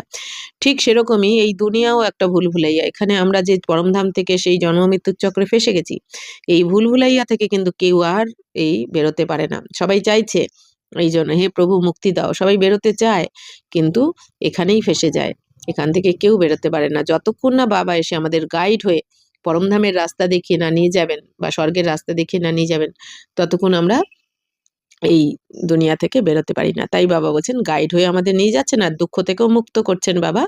ঘর কা তো কিসকা পাতা নেই, তো ঘরের ঠিকানা তো তোমরা সবাই ভুলে গেছিলে পরমধামের। তো वह कहते हैं आत्मा ब्रह्म में लीन हो जाएगी, तो घर थोड़ी ठहरा, घर में तो रहा जाता है, उनको इनकॉर्पोरियल वर्ल्ड कहा जाता है। তো বাবা বলছেন এই দুনিয়া কি বলে থাকে ভক্তি মার্গে, যে আত্মা পরমাত্মার সাথে লীন হয়ে যাবে, ব্রহ্মতে গিয়ে মিশে যাবে। তো ব্রহ্ম মানে তারা পরমধামকে বা থাকার জায়গাকেই ভগবান মনে করে, এই জন্য বলে দেয় ব্রহ্মতে মিল হয়ে যাবে। কিন্তু বাবা বলছেন যে ব্রহ্ম তো হচ্ছে থাকার জায়গা, ব্রহ্ম তো আর পরমাত্মা নয়, পরমাত্মা আলাদা আর ব্রহ্ম তত্ত্ব মানে থাকার জায়গা আলাদা। তাই বাবা বলছেন ব্রহ্মতে গিয়ে আত্মা কখনোই লীন হয়ে যায় না, মিশে যায় না, আত্মা তো আলাদা, আত্মা তো অজর অমর অবিনাশী, আত্মা ব্রহ্মতে গিয়ে থাকে, থাকার ঘর, কিন্তু ওখানে মিশে যায় না। তাই বাবা বোঝাচ্ছেন যে এখন এই সমস্ত রহস্য তো তোমরা বুঝেছো, তো ঘর থোড়েই ঠেরা, তো ঘর মে তো রাহা যাতা है, তো ঘরে তো থাকা হয়, ঘর কি ভগবান হবে নাকি, ঘর আলাদা হয় ভগবান আলাদা। তো উনকো ইনকর্পোরিয়াল ওয়ার্ল্ড মানে বাবা বলছেন এই ব্রহ্মতত্ত্বকে পরমধামকে निराकारी दुनिया বলা হয়। तो अभी तुम बच्चे जानते हो हम निराकारी आत्मा निराकार वर्ल्ड में बिंदी मिसल निवास करते हैं। তো বাবা বলছেন এখন বাচ্চারা তোমরা জেনে গেছ যে আমরা নিরাকারী আত্মা, নিরাকারী দুনিয়াতে বিন্দি রূপে জ্যোতির্বিন্দু রূপে আমরা নিবাস করি। वहाँ भी निराकारी झाड़ है, তো ওখানেও নিরাকারী ঝাড় রয়েছে উল্টো গাছের আকারে। তো ইয়ে ড্রামা বানা হুয়া হে, তো এই ড্রামা বানানোই রয়েছে যে পরমধামে আমাদের কিভাবে পাঠ আর এখানের পাঠ। তো বাবা বলছেন तो बीज और झाड़ को जानना है, इसका नाम ही है ভ্যারাইটি ধর্ম কা ঝাড়, ইয়ে মনুষ্য সৃষ্টি है। তাহলে বীজ আর ঝাড়কে জানতে হবে, তো বীজ রূপ হচ্ছেন শিব বাবা আর আমরা আত্মারা নিরাকারী আত্মারা, আর এই মনুষ্য সৃষ্টির ঝাড়কে বাবা বলছেন ভালো করে জানতে হবে তোমাদের 5000 বছরের রহস্যকে, কিভাবে নিরাকারী আত্মারা এই দুনিয়াতে এসে 5000 বছরের চক্রে কিভাবে পার্ট প্লে করে, এই জ্ঞান অবশ্যই থাকা উচিত। তো এই এর নাম হচ্ছে কি ভ্যারাইটি ধর্মের ঝাড়, মানে এই দুনিয়াতে বাবা বলছেন এই 5000 বছর ধরে যে ড্রামাটা চলে এখানে ভ্যারাইটি ধর্ম রয়েছে, তাই বাবা বলছেন ভ্যারাইটি ধর্মের ঝাড়। তো এটা হচ্ছে মনুষ্য সৃষ্টি। तो इनका बीजरूप बाप है, कितनी वैरायटी है, तो सबार बीजरूप होच्छेन के शिव बाबा। तो हर एक धर्म वाले के फीचर्स नियारे, फिर यहाँ भी एक की शक्ल ना मिले दूसरे से। बाबा বলছেন দেখো বাচ্চারা প্রত্যেক ধর্মের সমস্ত মনুষ্য আত্মাদের বা বলছেন সবার মুখমণ্ডল কিন্তু আলাদা আলাদা, সবার ফিচার্স আলাদা আলাদা। তো এই দুনিয়াতেও দেখো একজনের মুখমণ্ডলের সাথে কিন্তু আর একজনের মিল থাকে না, তাই না, কিছু না কিছু ডিফারেন্স থাকবেই। তো এইগুলো বা বলছেন ইয়ে ভি ড্রামা বানা হুয়া है, তো এই ড্রামাও বানানো রয়েছে এইভাবে। কল বৃক্ষ কি আয়ু 5000 বর্ষে, ইয়ে বাপ হি সমঝাতে, তো কল্পবৃক্ষের আয়ু কত বছর, লাখ লাখ বছর নয়, 5000 বছর, এই রহস্য বাবা এসে বলেছেন। মনুষ্য एक्टर से यह पार्ट बजाने आते हैं, ये मंडवा है, रोशनी के लिए सूर्य चांद आदि है, ये कोई देवता थोड़ी है, ये तो बत्तियां है, परंतु সার্ভিস করতে হে इसलिए দেবতা কহ দেতে হে। তাহলে বাবা বলছেন দেখো বাচ্চারা এই কল্পবৃক্ষের ঝাড় 5000 বছর ধরে চলে, মানে তোমাদের মনুষ্য সৃষ্টির ঝাড়, এই রহস্য বাবা বুঝিয়েছেন। তো এই মনুষ্য আত্মারা আমরা হচ্ছে কি অ্যাক্টরস, আর এই দুনিয়ায় বিশ্ব মঞ্চ হচ্ছে আমাদের স্টেজ, বা বলছেন বিশ্বমঞ্চ বলাই হয়, তার মানে এই দুনিয়া হচ্ছে আমাদের স্টেজ, স্টেজে কারা পার্ট প্লে করছে, আমরা আত্মারা এই মানুষের শরীরে প্রবেশ করে, অর্থাৎ যার যার আলাদা আলাদা ড্রেস, এক একজন এক এক ধর্মের ড্রেস পরে রয়েছে, তাই না, মানে শরীর, তো এই ধরনের ড্রেস পরে আমরা এইখানে পার্ট প্লে করছি। আর যখন এই দুনিয়াতে কোনো নাটক হয় তো সেই নাটকে আলো দেওয়া হয়। তো এই আমাদের বিশ্বমঞ্চে আমরা যে পার্ট প্লে করছি ৫,০০০ বছরের নাটকে, তো এখানে আলোর কাজ কে করছে? চাঁদ, সূর্য, তারারা। তো এই দুনিয়া বলে দেয়, এদের দেবতা বলে দেয় চাঁদকে, সূর্যকে। কিন্তু বাবা বলছেন এরা তো আলো দেয় তোমাদের। কিন্তু এরা যেহেতু সার্ভিস করে, মানে চাঁদ, সূর্যের থেকে যেহেতু আমরা আলো পাই, এইজন্য এদেরকে সবাই দেবতা বলে দেয়, যেহেতু সেবা দিচ্ছে। তো বাবা হচ্ছেন কি? वास्तव में देवताएँ कोई সার্ভিস नहीं करते, সার্ভিস তো तुम बच्चे करते हो। বাবা বলছেন, বাচ্চারা বাস্তবে দেবী-দেবতারা কোনো সেবা করবে না। সেবা তো তোমরা করছো। দেবী-দেবতারা তো ওখানে প্রালব্ধ ভোগ করবে। সেবা তো দেবী-দেবতাদের আগের জন্ম মানে তোমরা ব্রাহ্মণ জন্মে সেবা করছো। স্বপরিবর্তন দ্বারা বিশ্ব পরিবর্তন করছো। নরককে স্বর্গে পরিণত করছো বাবার শ্রীমতে চলে। আর এই সেবার ফলই প্রালব্ধ ভোগ করবে সত্যতেতাতে। তাই বাবা বলছেন, বাপ ওবিডিয়েন্ট সার্ভেন্ট, বাবা তো এখন আমাদের ओबीडिएंट सर्वेंट माने सेवाधारी। तो बच्चे दुखी होते हैं तो बाप को तरस पड़ता है। तो বাচ্চারা দুঃখী হলে বাবার তো দয়া আসে। বাবার তো ভালো লাগে না বাচ্চাদের, তাই না? বাচ্চাদের দুঃখ কিন্তু মাতা-পিতা দেখতে পারে না। তো আমাদের বাবা তো প্রেমের সাগর। বাবা তো ৫,০০০ বছর পর আসেন। তো আরোই বাচ্চাদের দুঃখ বাবার ভালো লাগে না। বাপ আয়ে হে সমঝানে, বাবা এসেছেন তোমাদের এখন বোঝাতে। সমস্ত জ্ঞানের দ্বারা বোঝাচ্ছেন। তো তুম बच्चों को फिर से सो देवी দেবতা পদ প্রাপ্ত করনে আতা হুঁ। বাবা বলছেন আমি আবার তোমাদের এসে দেবী দেবতা পদ প্রাপ্ত করাতে আসি। চড়তি কলা উতরতি কলা হর চিজ কি হতি হে। বলছেন দেখো যে কোনো জিনিসের, হ্যাঁ, চড়তি কলা উতরতি কলা মানে ওপরে ওঠা আর নিচে নামা তো সবকিছুরই হয়ে থাকে। পুরানি দুনিয়া কো তম প্রধান, নেই দুনিয়া কো সত প্রধান কাহা জাতা হে। তাহলে এই পুরানো দুনিয়া মানে কলিযুগকে বলা হয় তম প্রধান, যেখানে কারোর মধ্যে কোনো গুণই নেই, সবার মধ্যে অবগুণ ভর্তি। আর নতুন দুনিয়াতে বলা হয় শতপ্রধান, সেখানে কারোর মধ্যে অবগুণ থাকে না, সেখানে সবাই নির্বিকারী থাকে, ওখানে সবাই শতপ্রধান থাকে, ওখানে সবাই সুখ শান্তিতে ভরপুর থাকে, কারোর মধ্যে কোনো রকম অবগুণ বিকারের নাম বংশ থাকে না। হরেক চিজ নেই সো পুরানি হতি है। তো প্রত্যেকটা জিনিসই বা হচ্ছে নতুন থেকে পুরানো হয়ে থাকে। তেমনি এই দুনিয়াও নতুন দুনিয়া ছিল সত্যযুগে, এখন পুরানো হয়ে গেছে, আবার নতুন হতে হবে। तो आत्मा कहती है ये शरीर भी तमो प्रधान पतित है, ये सतयुग में आत्मा और शरीर शतप्रधान थे। তো আমরা আত্মা, আমাদের আত্মা, আমরা আত্মারা আর এই শরীর শতপ্রধান ছিল সত্যযুগে। এখন কলিযুগে আস্তে আস্তে আমরা আত্মারাও তমপ্রধান হয়েছি, তো আমাদের শরীরও তমপ্রধান হয়ে গেছে। তো মাথা নেই খাপাতে থে। তো আত্মাকো আব জ্ঞান মিলা হে। ওখানে আমাদের মাথা খারাপ করার দরকার ছিল না। ওখানে কিন্তু আমাদের মাথা ব্যথা ছিল না। এত চিন্তা ভাবনা কিচ্ছু ছিল না সত্য যুগে। ওখানে সুখ শান্তিতে ভরপুর। এইখানে দেখো বাবা বলছেন এখন আত্মা দুঃখী হয়ে পড়েছে, তো বাবার থেকে জ্ঞান পেয়েছে আত্মা। তো স্মৃতি আই হে হাম ৮৪ জনম লেতে। এখন বাবা যখন এসে জ্ঞান দিলেন তখন আমাদের সবার আবার মনে পড়লো না, বাবা মনে করিয়ে দিলেন যে তোমরাই ৮৪ জন্ম নিয়ে থাকো। তো ইয়ে রাজ বেহাদ কা বাপ সমঝাতে। তো এই রহস্য, গুহ্য রহস্য এক ভগবান ছাড়া কেউ বলতে পারে না। তো বাবা এসে যখন বললেন এবার আমরা জেনে গেলাম আমরা কিভাবে এই পুরো কল্পে ৮৪ জন্ম নিয়েছি আর আমাদের নিশ্চয় হয়ে গেছে, তাই না সবার? তো দুঃখ মে বাপ কো হি পুকারতে রহতে হে, রহম করো হে দুঃখহর্তা সুখকর্তা। বলছেন দুঃখের সময় সবাই কিন্তু ভগবানকেই ডাকে, বাবাকেই ডাকে যে আমাদের দয়া করো, আমাদের দুঃখহর্তা সুখকর্তা মানে দুঃখ হরণ করে সুখ প্রদানকারী, আমাদের দয়া করো। তো ভারত হি সবসে সুখী থা না, ভারত সবথেকে সুখী ছিল সত্যতেতাতে। দাপরেও, দাপরে তো কমই দুঃখ ছিল। এখন কলিযুগের শেষেই বাবা বলেন কি তোমাদের দুঃখ একটু বেশি। তো ভারত जैसा पवित्र खंड और कोई हो नहीं सकता। अभी बाप तुम बच्चों की झोली अविनाशी জ্ঞান রত্ন সে ভরতে। বাবা বলছেন ভারতের মতন পবিত্র খণ্ড কিন্তু আর কোনোটা হয় না এই পুরো দুনিয়াতে। এই জন্য ভারতের এত নাম প্রসিদ্ধ রয়েছে। তো বাবা এখন বাচ্চাদেরকে ঝোলি ভরে দিচ্ছেন, অবিনাশী জ্ঞান রত্নের ঝুলি ভরে দিচ্ছেন। এই অবিনাশী জ্ঞান রত্নই এই যে আমরা ঝুলি ভরছি বাবার থেকে নিয়ে, এই জন্য বলে না ভর দে ঝোলি, ভোলেনাথের জন্যই বলা হয়। তো আমাদের ভোলানাথ শিব বাবাই আমাদের এখন অবিনাশী জ্ঞান রত্নের ঝুলি ভরপুর করে দিচ্ছেন। তো বুদ্ধিরূপী ঝুলি, এই জ্ঞান রত্ন দ্বারাই আমাদের প্রালব্ধ ভোগ করব। এই জ্ঞান রত্ন আমাদের সাথে যাবে না, এই দুনিয়ার কোনো টাকা পয়সা কিন্তু কারোর সাথে যায় না, কিন্তু এই জ্ঞান রত্ন আমরা যে আত্মার মধ্যে ধারণ করছি, এই জ্ঞান রত্ন কিন্তু আমাদের সাথে যাবে, যেহেতু সংস্কার রয়েছে আত্মার মধ্যে। তো কভি ऐसा बाप देखा है, कहते हैं बच्चों मैं तुम्हारे लिए वैकुंठ সৌগাত মে লায়া হুঁ। বাবা বলছেন কখনো এরম বাবা দেখেছো? তো বাবা কি বলছেন বাচ্চারা আমি তোমার জন্য আমি তোমার জন্য বৈকুণ্ঠ নিয়ে এসেছি, গিফট নিয়ে এসেছি। কি বৈকুণ্ঠ মানে স্বর্গ। তো তুম স্বর্গবাসী তে আপ পতিত নরকবাসী বান পারে হো। বলছেন বাচ্চারা তোমরা স্বর্গবাসী ছিলে, এখন নরকবাসী হয়ে গেছো। তাহলে মনে করতে হবে যে স্বর্গে আমাদের কিভাবে আমরা ছিলাম, ওখানে কিভাবে আমরা নিবাস করতাম, আমাদের কি কি ছিল, কি কি প্রাপ্তি বাবা করিয়েছিলেন, এইগুলো স্মরণ করতে হবে। তো বাবা বলছেন তো যত স্মরণ করবে, বাবা বলছেন তোমার মধ্যে খুশি থাকবে, আনন্দ থাকবে, তুমি শক্তিশালী হয়ে যাবে। তো সত্যযুগ মে হ্যায় সম্পূর্ণ নির্বিকারী, ইস সময় হ্যায় সম্পূর্ণ বিকারী। বলছেন সত্যযুগে সম্পূর্ণ নির্বিকারী ছিলে, কোনো বিকার ছিল না ওখানে, আর এখানে সম্পূর্ণ বিকারী মানে 5 বিকারে ভরপুর সবাই। बाप कहते तुम भी संपूर्ण निर्विकारी थे, आप संपूर्ण বিকারী बने हो, फिर संपूर्ण निर्विकारी देवता पद पाना है। তো আবার তোমাদের নির্বিকারী হয়ে দেবতা পদ প্রাপ্ত করতে হবে, বাবার থেকে বাবাকে স্মরণ করতে হবে। অক্ষর দেখো কিতনে আছে মনমনা ভাব। তো বাবা বলছেন দেখো অক্ষরটাও কত ভালো, মনমনা ভাব মানে কি, এখন মনে মনে বাবাকে স্মরণ করো, আত্মা মনে করে বাবাকে স্মরণ করতে হবে। মুঝ বাপ কো ইয়াদ করো তো তুম তম প্রধান সে সত প্রধান বান যায়েঙ্গে। এখন বাবা বলছেন বাচ্চারা এক হচ্ছে কি, আত্মা মনে করে বাবার স্মরণে টিকে যাও।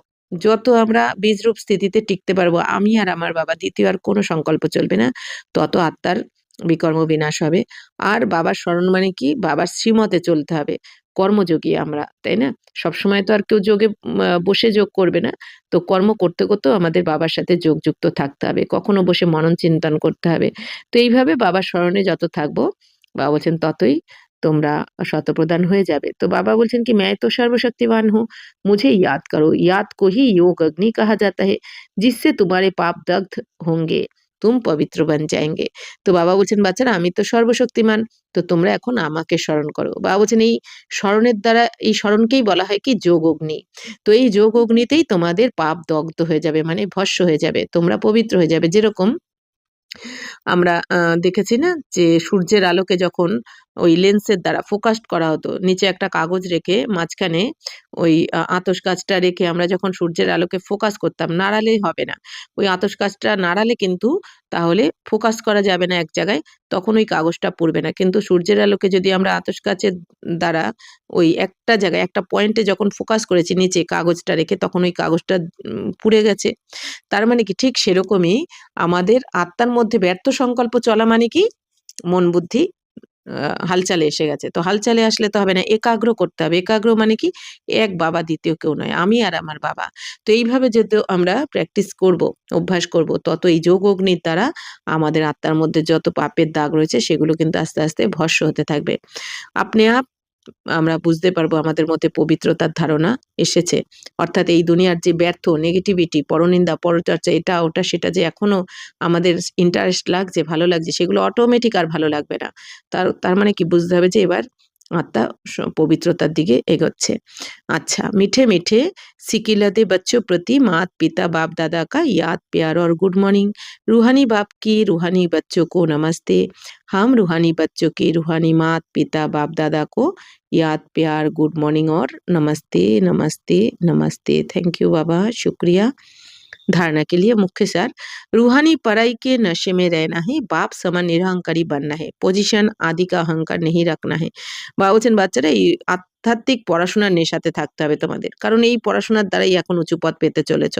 তো বাবা বলছেন আর যেই পদ তোমাদের 21 জন্ম সুখ দেবে। তো বাবা বলছেন বাবার সমান নিরহংকারী হতে হবে, বাবা যেমন নিরহংকারী, তো বাবা বলছেন তোমাদেরও এই ছোট ছোট পদ পজিশনে অহংকার করা উচিত নয়, তাই না? বাবা বলছেন অহংকারে আসলে কিন্তু তোমার সেই ভাইব্রেশন, অহংকারের ভাইব্রেশনের চারদিকে ছড়িয়ে পড়বে, সেবা তো হবে না, উল্টে ডিসসার্ভিস হবে। তাই বাবা বলছেন কোনো রকম অহংকার যেন না আসে। তো আমার এই পদটাও বাবার দেওয়া, এইরকম বাবা দিয়েছেন আমাকে। আচ্ছা 2 হচ্ছে আপনি ঝোলি জ্ঞান रत्नों से भरनी है, संपूर्ण निर्विकारी बन देवता पद पाना है, कभी भी मूर्छना नहीं है। তো বাবা বলছেন এখন এই তোমাদের জ্ঞান রত্নের ঝুলি ভরতে হবে বাবার থেকে। বাবা বলছেন এই জ্ঞান রত্ন নিয়েই কিন্তু আমরা সত্যযুগ থেকে 84 জন্ম পার্ট প্লে করব। তো এখন যে যত বাবার থেকে জ্ঞান রত্ন ভরবো, সেই অনুযায়ী আমাদের 84 জন্ম আমরা অনেক ভালো থাকতে পারবো। তো বাবা বলছেন এখন সম্পূর্ণ নির্বিকারী পদও নির্বিকারী হয়ে দেবতা পদ প্রাপ্ত করতে হবে। যত আমরা এখানে নির্বিকারী হব, পবিত্র হব, তো বাবা বলছেন কি ওখানে দেবতা পদও উঁচু পাবে তুমি। তো কখনো তোমাদের বিভ্রান্ত হওয়া উচিত নয়। বাবা যেরকম বলছে সেই অনুযায়ী চললে বাবা বলছেন আত্মা সুখ শান্তির অনুভব করবে, অতীন্দ্রিয় সুখের অনুভব করবে, বিভ্রান্ত হবে না তখন।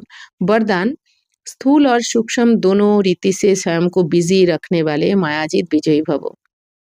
तो स्वयं को सेवाधारी समझ अपनी रुचि उमंग से সেবা में বিজি রহো তো মায়া কো চান্স नहीं मिलेगा। বা বলছেন বাচ্চারা নিজেকে সেবাধারী মনে করো তুমি, তাই না? এখন তো অন্তিম জন্মে কি আমরা সেবাই করছি, সেবাধারী। এতদিন তো বা বলছেন নিয়েছো তোমরা, এখন নেওয়ার ভাবনা নয়, এখন খালি সবাইকে দিতে হবে সুখ শান্তি সবকিছু দিতে হবে, বাবার পরিচয়। তো সমস্ত আত্মাদেরকে দুঃখের থেকে সুখের পথে সুখের পথ দেখাতে হবে।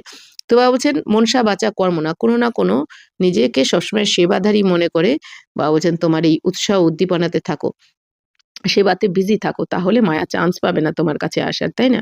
বা বলছেন তুমি যদি সবসময় মন বুদ্ধিকে বিজি রেখে দাও তা মায়া তো আসার চান্সই পাবে না। তার মানে কি তখন তুমি ব্যর্থ থেকে সমার্থ হয়ে যাবে। তো जब संकल्प से बुद्धि से चाहे स्थूल कर्मना से फ्री रहते हो तो माया चांस ले लेती है। বা বলছেন যখন এই সংকল্পের দ্বারা তোমরা ফ্রি থাকো, অর্থাৎ যখন সেবা করছি না, তার মানে কি কিছু না কিছু এই দুনিয়ার মনসা সেবাও নয়, বাণীর সেবাও নয়, কর্মনা সেবাও নয়, তার মানে মন খালি রয়েছে, তখনই এই দুনিয়ার ব্যর্থগুলো এসে তখন ভরতে থাকে। কবে কি হয়ে গেছে, কার সাথে কি হয়েছে, কে কি বলেছে, কবে কি করতে হবে, সমস্ত ব্যর্থ এই আবর্জনা মনের মধ্যে আসতে থাকে। তার মানে কি মায়া। আর একটার পরে আরেকটা, আরেকটার পর আরেকটা কিভাবে যে কোথা থেকে মনের মধ্যে একদম ঘিরে ফেলে নেগেটিভ আর ব্যর্থ, তখন আমরা নিজেরাও ওর থেকে বেরোতে চাইলেও কিন্তু আর তখন বেরোতে পারি না। তাই না?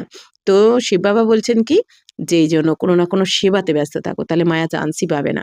तो लेकिन स्थूल और सूक्ष्म दोनों ही रीति से খুশি সে সেবা में বিজি রহো। কিন্তু বাবা বলছেন স্থূল সেবাও আবার সূক্ষ্ম সেবাও। স্থূল সেবা মানে কি কর্মনা সেবা, কিছু না কিছু বা বাণীর সেবা। আর সূক্ষ্ম সেবা মানে কি মন বুদ্ধির দ্বারা আমাদের সবাইকে শুভ ভাবনা, শুভ কামনা। তো কিছু না কিছু সেবা বা আমরা যদি আত্মা মনে করে পরমাত্মার স্মরণেও রয়েছি, অর্থাৎ নিজের মধ্যে পরিবর্তন হচ্ছে, সেটাও সূক্ষ্ম সেবা। কেন আমার পরিবর্তনের দ্বারা এই ভাইব্রেশন গিয়ে বায়ুমণ্ডলে সেবা করছে আমাদের ভাইব্রেশন, এইজন্য সূক্ষ্ম সেবা। তো দুটো স্থূল আর সূক্ষ্ম দুটো সেবাতেই বা বলছেন দুটো সেবার দ্বারাই खुशी-खुशीते বা বলছেন सेवा में बिज़ी रहो तो खुशी के कारण माया सामना करने का साहस नहीं रख सकती, इसलिए स्वयं ही टीचर बन बुद्धि को बिज़ी रखने का ডেইলি প্রোগ্রাম বানাও তো মায়াজিৎ বিজয়ী বান যায়েঙ্গে। তাহলে বাবা বলছেন এই সূক্ষ্ম সেবার স্থূল সেবার দ্বারা খুশি সেবাতে বিজি থাকো তুমি।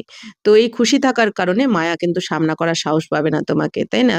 তুমি এত খুশিতে থাকো এই সেবার দ্বারা অটোমেটিক তোমার কাছে কিন্তু প্রত্যেকটা প্রশ্নের উত্তর, প্রতিটা সমস্যার সমাধান আপনি নির্ণয় শক্তি আমাকে দিয়ে দেবে আপনি তখন ঠিকঠাক কাজও করে, তাই না? আমাদের নির্ণয় শক্তি যখন আমরা মন বুদ্ধিকে বিজি রাখি ঈশ্বরীয় সেবাতে। তাই বাবা বলছেন মন বুদ্ধিকে যদি বিজি রেখে দাও, খুশি থাকো সেবা করে, তাহলে মায়া সাহস পাবে না তোমাকে সামনা করার। এইজন্য বাবা বলছেন নিজে টিচার হয়ে, স্বয়ং টিচার হয়ে বাবা বলছেন তোমার এই বুদ্ধিকে বিজি রাখো।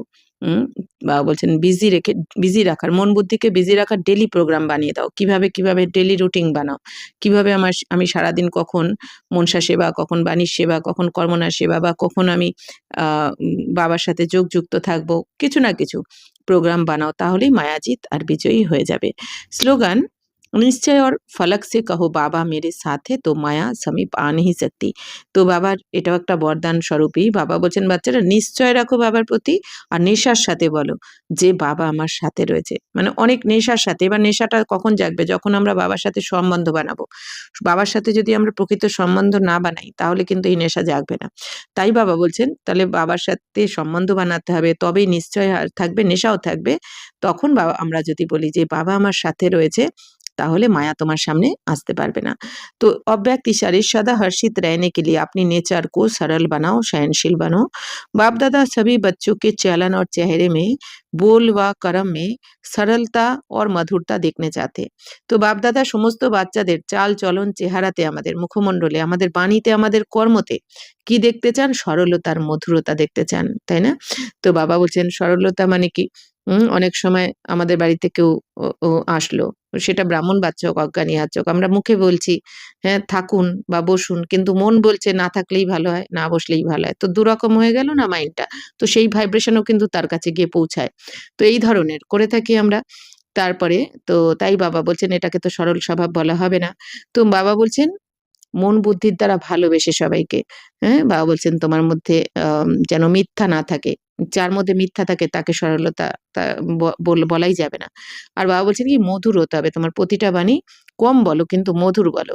तो अगर आवेशता या थकावट के कारण थोड़ा भी बोल मधुर नहीं है, चेहरा मधुर नहीं है, তো সিরিয়াস है तो গুণ সম্পন্ন नहीं कहेंगे। বাবা বলছেন দেখো বাচ্চারা, যদি তোমার মধ্যে একটু আবেশ এসে যায়, হ্যাঁ, বাবা বলছেন কোনো রকম ক্লান্তির কারণে যদি তোমার বাণী মধুর না হয়, তোমার চেহারাতে তোমার মুখমণ্ডলে যদি মধুরতা না দেখা যায়, সিরিয়াস যদি হয়ে যাও তুমি, তাহলে কিন্তু গুণ সম্পন্ন বলা হবে না। তো সব সময় আমাদের বাবা বলছেন হাসি খুশি এরকম থাকতে হবে। বাবা বলছেন कैसी भी सर्कमस्टेंस हो, लेकिन मेरा जो गुण है वह मेरा गुण इमार्ज होना चाहिए। जैसे बाप दादा वैसे हुबहू वही गुण, वही कर्तव्य, वही बोल, वही संकल्प अनुभव हो, सभी के मुख से निकले, ये तो वही लगते हैं। তো বাবা বলছেন বাচ্চারা, যেরকমই বায়ুমণ্ডল হোক না কেন, মানে যেরকমই পরিস্থিতি হোক না কেন, কিন্তু তোমার যে গুণ, আত্মার যে আমাদের মূল গুণ, সুখ শান্তি প্রেম আনন্দ পবিত্রতা, এগুলো যেন সবসময় ইমার্জ থাকে, মানে ফুটে ফুটে ওঠে যেন। হ্যাঁ, তো কেন, যে আত্মিক স্থিতিতে থাকবে তো তার আত্মার এই গুণগুলো কিন্তু ইমার্জ হয়ে যাবে। তো যেরকম বাপ দাদা, সেরকম হুবহু ওরম গুণও তোমার মধ্যে যেন থাকে। বাবার মধ্যে দাদার মধ্যে যে গুণ রয়েছে, আমাদেরও যেন হুবহু সেগুলো থাকে, বাবা বলছেন। তো সেই কর্তব্য যেন আমাদের থাকে, বাবার যা কর্তব্য স্থাপনা, তো আমাদেরও যেন সেই কর্তব্য থাকে। বাবার যেরম বাণী সেই রকম বাণী হবে, বাবার যেরম সংকল্প আমাদের সেরম সংকল্প হবে, বাবার যেমন কর্ম আমাদের সেরম কর্ম, বাবার যেমন সংস্কার আমাদের সেরকম সংস্কার যেন অনুভব হয়। তাহলে বাবা বলছেন সবার মুখ থেকে তখন এটাই বেরোবে যে, এর মুখ থেকেই যেন আমরা সেই ভগবানকে দেখতে পাচ্ছি, এনার মধ্যেই আমরা বাবাকে দেখতে পাচ্ছি। আচ্ছা, ওম শান্তি।